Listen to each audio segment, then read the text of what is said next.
I've been waiting for this moment for like probably over 4 years now. So finally, Anu, welcome to the Leaders Who Care series.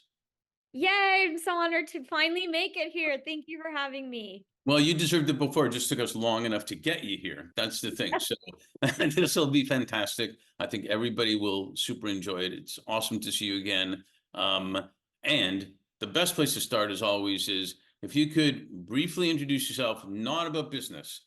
Tell Okay. us who is Anu, where are you from Yes, originally, where are you now, family, favorite color, maybe something sure. you've never told anybody and you want to reveal it to the world right now, stuff like that.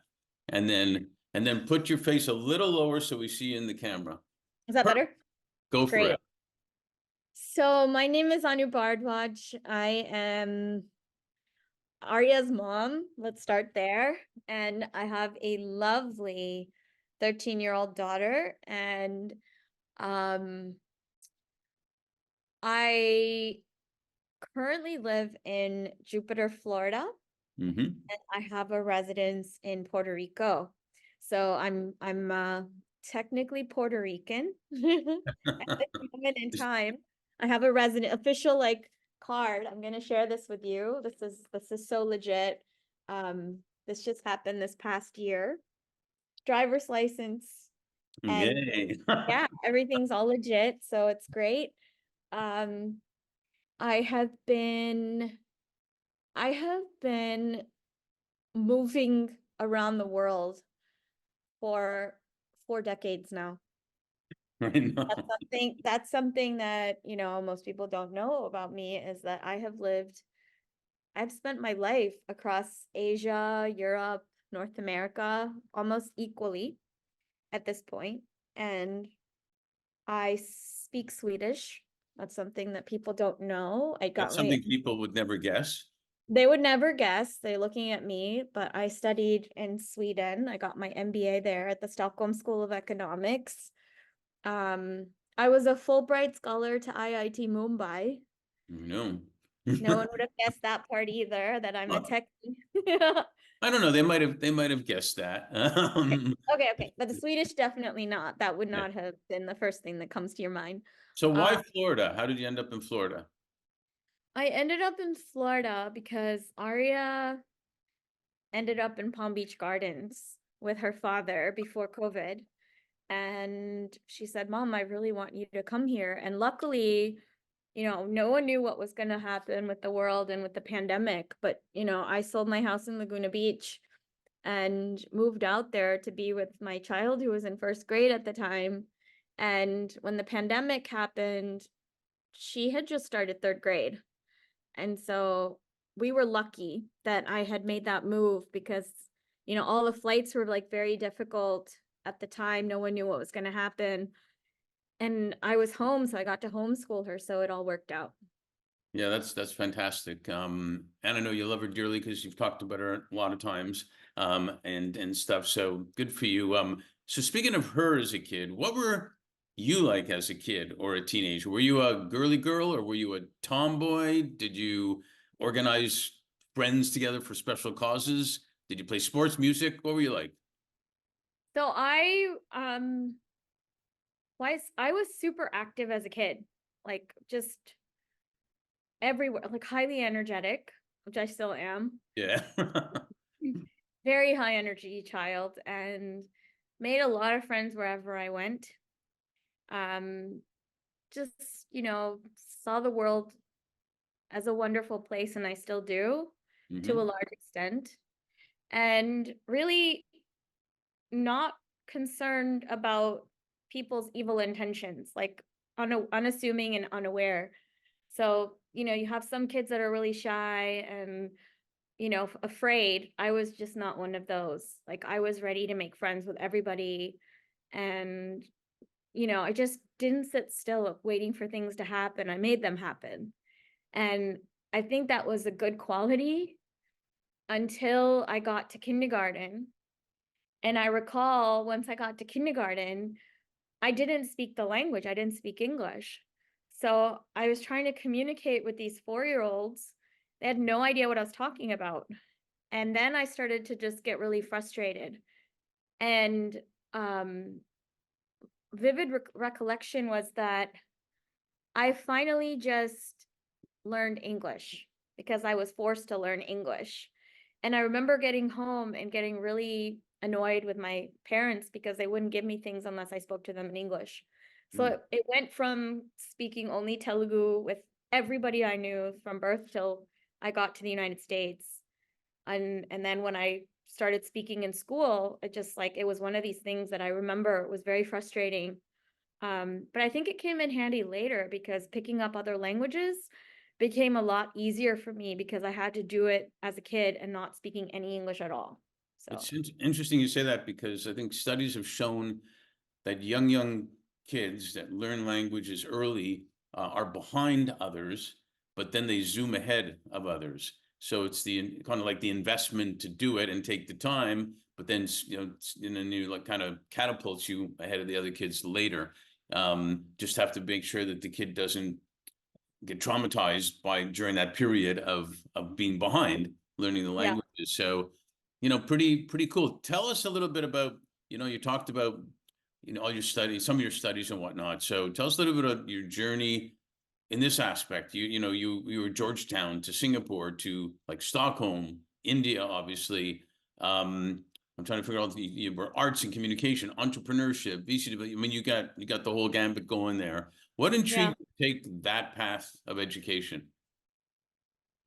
Um, I think it had to do with intrigue and curiosity. Like, I really just loved art history when I was in college. It was non-traditional. It's not something that most Indian like brown girls study. It's mostly a science, math, or something in that direction. And I had very traditional, or I still do. I have traditional South Indian parents. And for them, it was really important that, I take sciences, and it was almost like a prerequisite to even go to college is like, if I don't see your math and science on your transcript, I'm not sending you to school. Literally, it happened once. And I Oh, had actually switched over to the School of Foreign Service, and they were like, we just saw like what we're paying for, and this is not what we're paying for. And unless you go back to this, you're not going back to school. And so I was just like, okay, then I'll just do chemistry, organic, whatever. So I did it, and my love really at the time was fine art. And I have a degree in art, music, and theater with a concentration in biochemistry, which makes a lot of sense, doesn't it? So well, I don't know. You could maybe. I'm not sure. I can synthesize aspirin if I need to. So let's leave it Right. at that. Like if it's necessary, I can make it for both of us if we need it. Um, Awesome. yeah, exactly. And I've also done gross anatomy, so we can kind of fix ourselves, but not really. Yeah, it's one of those things.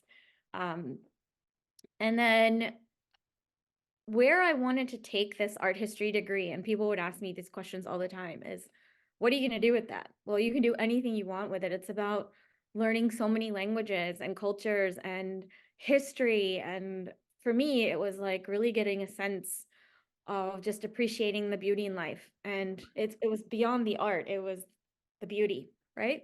Sure. And I just fell in love with the subject, and I just loved all the galleries, and I would have, all my study sessions at the gallery, and I just had a beautiful way of learning. And that's what it came down to. No matter what I studied, I just had to make it beautiful. And when I was in graduate school, I had applied for a Fulbright. This is something people don't know about me. I had applied for a Fulbright to study Indian contemporary art. Hmm. And this is before it was all fashionable. And I was like, this is the next hottest thing, like Indian contemporary art. Wasn't very well known. At the time, it was Japanese contemporary art, if you remember, like all the big, Yeah. galleries in Tokyo and all. And I was like, no, no, no, it's India, it's emerging markets, it's coming. This is pre Y2K. And I had written this proposal. Um, I was pretty confident I was going to go to India and go study all these masters. And long story short, the gallery burned down because the artist was Muslim and he had painted this goddess naked. And all of our goddesses are naked to a certain extent. But they were clothed at the same time. If you look at temple sculptures and all, they're like, oh, this is this goddess. And Yeah. that's how they depicted them. And they wrap them up in clothes now. But I mean, if you look at the statues, they're there. Yeah. So he got in big trouble, and Fulbright Commission said, you're not going to India because there's like a big problem right now, and you want to study this artist, and it's not happening. So I applied for Georgetown Graduate School and ended up getting a full scholarship to go back. And I just loved Washington. And I just kept winning more and more scholarships, about $500,000 in scholarships and grants. Well, Kept winning and went all over the world. And this skill came in really handy because when I was starting my innovation during pandemic, we won about $750,000 in non-dilutive capital from just grants and things like that. So my education has been across the board. Everything has been since graduate school has been on scholarships and awards. And even in Sweden, I had my MBA covered, full scholarship, and then the Fulbright to India. So I'm just one of these, you know, lifelong learners, just well, I passionate think about. yeah, I think it's an example for everybody. And you know what I learned a long time ago was and I had a conversation with another executive recently, how he had a mentor that was showing him all sorts of artifacts and Mozart music and all sorts of things. The more we know where things are derived from, the more impact we can have out there. Because do you have a foundation where things come from rather than just making it up, or that's not a real way of putting it even. But so I think that became even more valuable for you when you were looking at the art and how just how are things derived, because how things are derived turns into critical thinking generally, and critical thinking is so important. It's going to be one of the more important things ever, including AI that's happening now. So yeah, good for you. I'm glad you shared that. The other thing you've been an early leader on, and it kind of relates to why Fifth Element was created. We were created on the premise that leaders and their organizations will always do better when they're doing good at the same time. And Awesome. you gained a lot of global experiences and knowledge, which allowed you to helping entrepreneurs, women investing in women, for example, and on women-centric podcasts, which we'll get into a little bit too. But was this the career journey that you envisioned with all this going on, or kind of, sort of, or wow, what happened? What happened was I had a choice. When I came out of college, my father, remember, asked me, he said, you have two choices. You can either get married or go to medical school if you're in my under my roof. And I remember saying to him, well, I really want a third choice, which is I need to go out there and figure out how to change the world. But I can't do it unless I understand it first. I need to go out there and see what it is. Like, I'm not going to find it in this little bubble. Mm-hmm. And so I went on this journey and I won all these scholarships, and I went from Borneo to Tibet overland, meetings with shamans, healers, and monks, working with pediatric HIV. Really got to see the world, really got to see the kids, really got to see the people. 85% of the world does not have access to primary care. 85% of the world hasn't seen a doctor. 1.2 billion women have not seen a doctor because they can't afford it. Right. And when we have certain things like the pandemic, it hits us and says, oh my gosh, we're all going to die because if they get sick, I get sick. Right. That's the case even now. Right. So the thing about this back then is this was my foundation for life. And I said, this journey that I'm going on is going to lead me to what I need to be doing here. And I went with very little money. I was living on you know, I was living on kindness, and it worked. Love and kindness. I'm not kidding. It was just Does literally, work. it was how it worked. And I didn't have a huge budget. I didn't have an expense account. I didn't have all these people taking rolling it out for me. I just really had to go and figure out how the rest of the world lived. And when I did, my eyes were completely open. And that's the kind of vision that you need in order to change the world, which I have still. Yeah, I noticed that the first time I met you. You continue to. I know that for a fact. I Thank also know that, well, ARFA was launched on International Women's Day, Right. and I wanted to ask you, which I ask other women all the time also, we always partner with leaders who care, if you will, that value diversity. And diversity isn't just color. There's a whole lot of other things that go into that. And equal access to opportunity comes along with that too. Can you describe your journey when you're going all around the world as a woman in a world of totally diverse partnerships, businesses, cultures, et cetera, et cetera, et cetera, so many things. How did you manage to navigate, in addition to kindness, and thrive on the initiatives, the things you wanted to do, and see the impact you could make, and still it would be both economic and social impact at the same time? So this is a bit challenging because sometimes you do things and they don't have an economic impact, and sometimes you do something, you create programs and it has an economic impact, but it's not the social impact. And for what we have been working on, it's been I won't lie, it's been like decades of work to get to where we are now. Mm-hmm. There were so many people that have come along the way, and we didn't always get it right, exactly right. We didn't get it always exactly wrong. So it was just trying to find this balance to the point where you say, this is it, we've got it, we've nailed it, let's go.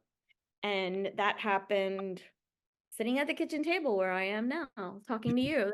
This is the magic table. I'm not kidding. Like, I have done amazing things sitting at this table, and we came up with what we were building, and it was like, this is it. We got to go as fast as we can and get it. And that's So where we're at. let me pause you there and come back a second. When you're traveling around the world Yes. as a woman Yes. of color, um, Yes.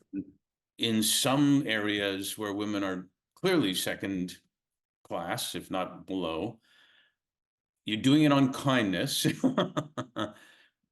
I mean, some of it had to be really hard. Um, I would say yes. I would say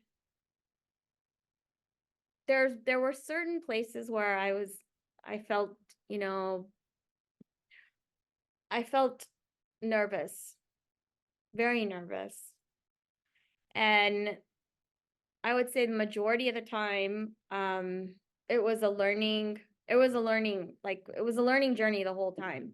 Yeah. And you can't pay to go on these things. And let's say I'm going to an overwater bungalow in the South Pacific, I wouldn't be experiencing this kind of life, or a Michelin star. That could have been my world easily, always, and it was for a long period of time. But that's not how you're going to change the world. Right. So I had to go out there. I had to go see it. I had to go do it, live it, and be one of them. This is the most important thing, is unless you become one of them, you can't serve them the way they need to be served. Yeah, you got to know what it feels like in their shoes, and people respect people that really either at least listen really, really hard actively, or they've been there. So that's one of the things I was impressed when I first met you about what you've navigated through. It's really fantastic. So way to go on that. You know, I want to get to the podcast and stuff. The fourth industrial revolution is all about technology, effectively. Now, especially AI, and it's moving so fast. The fifth, though, is about humanity and how they can come together. We always focus on impact and talent, and Yeah. to get enduring results. Share about your experiences, your accomplishments, that number one gave you the strong foundation and passion and interest in creating women investing in women, in creating digital women investing in women, digital, and creating economy as well. What was your vision? What's your vision for the future, and the impact that you're seeing by lifting up women, and even bringing them together for benefit of so many? Thank you. That's a great question. I appreciate the question first and foremost, and the ability for you to ask and listen as intently as you have, to pay attention to like what this journey has been since I last saw you. So through the whole period of the past year since lockdown, I've been building a mobile app, podcast listening app focused on amplifying the voices of women. What does that mean?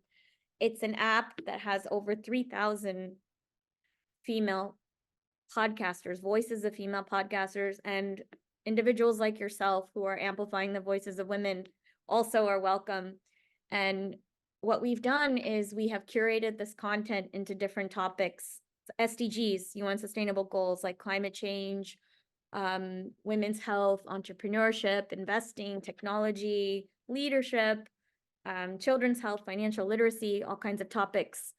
And we've also curated them according to languages and meta tagged them according to interests. And this is now included in a web directory that you can access from any phone, anywhere. And we also have apps built on Android phones, like your Samsungs, or you have iPhones with your iOS. We have them on your dumb phones, even like your Vodafones and Nokias and your flip phones, if you remembered those from back in the day. We have them on a new phone called Geo, which is all over India, on television sets. We have them on soon on $100 laptops that are coming to go into the villages for the kids that didn't go to school. We have them on low-cost mobile devices, $15 phones in 195 countries. This is truly a game changer, just by nature of the accessibility. For 30% of the world, it still doesn't have access to mobile phones. Yeah. 50% of the world lives on less than $5 a day. I've met many of them traveling across Asia when I did. And now we're at a point where we have all this content. We're getting another 30,000 podcasts that we're going to be curating. English, Spanish, Chinese, Arabic, Tagalog, Hindi, Bahasa. We have a whole bunch. And you can see them. See, right there. They're all right there. Sweet. And so all of this has been curated, and we can put the links in the drop-down menu below so people can check it out later. And we have started, where was the journey with this now? Okay, so yes, so now what we've done is we have engaged a partner who is going to take this content in these localized languages and convert them into English with AI. When that happens and you can get them on a low-cost device, they can start learning from each other, and we can start learning from them. So far, it's been us talking to them and they listen on their phones. But what happens when they talk to us and we finally listen? I'm so glad you mentioned that. It's such a great point. Because we always think, we can show people the better way of doing things. Correct. And maybe we can in some aspects, Mhm. but there's so much we don't know. And somebody once said, I don't know who knows how many Einsteins are out there that are not allowing to bloom, basically, men, women, little boys, little girls, and whatnot. So that's a fantastic point that you make there, that we can learn from them too. Yeah. So this is the guiding light from day one, is why are we building this on smartphones when we've had apps like Spotify or iHeart or Pandora that have left all these people in the dark? And they're not on these dumb phones, because if they were, I wouldn't have to go out and build one. And when you're in the middle of a pandemic and these people can't read and they don't have TVs and their kids are being sold or they're being trafficked or they're being married off, what do? Do you just sit there and say, I'm worried about my Netflix or my Papa John's or whatever? I mean, what do you do? This just blows my mind. And their Yeah. kids can't go to school, but yours can. I mean, is that right?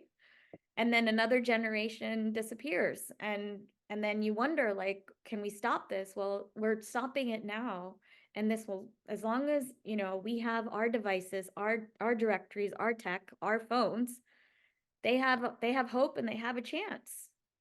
So at this point in time, Sheconomy is all about podcasts for the bottom billion.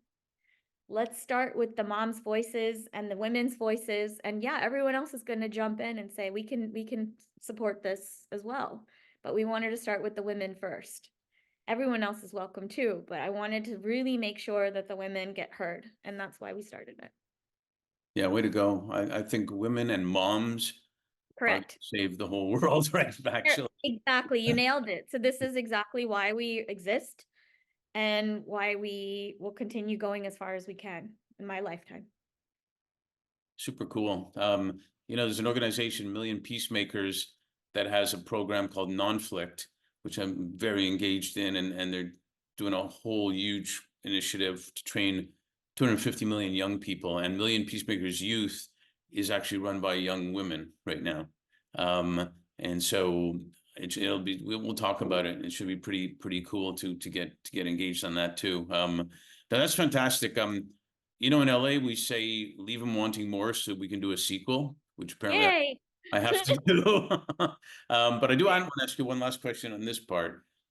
We talked about the pandemic a little bit before, and I remember a client told me a couple of years back, he said, the year 2020 was the year that flew by slowly. And I thought, what a crazy line. And sometimes it feels like the pandemic was yesterday, and sometimes it feels like it was years ago. And then now we're in 2024 already. Crazy time. With all that said, what are you most grateful for, and what are you most hopeful for? I am most grateful that we all made it out okay.